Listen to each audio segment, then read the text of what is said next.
Black rain. That August morning, 1945. Look out the window. Then the sky turns red. A blinding light, a white light, roof tiles falling all around. I float through the air like an astronaut. The world turns upside down. Day becomes night. Darkness. Nothingness. No sound except the wind. Then a noise, like mosquitoes, a buzzing, a humming. Only now do I see them, ghosts walking up the hill from Hiroshima below. Hands held aloft, skin peeling off. Wet flesh, red flesh, the stench too much to bear, smells like squid, cooking. They draw closer.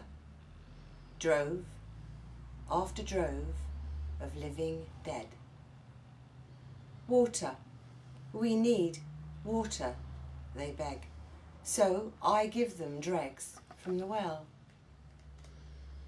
If the dead can die again, as I quenched their thirsts, they did. A small child as I was then, I thought I'd killed them. But my parents told me, no girl, the devil had.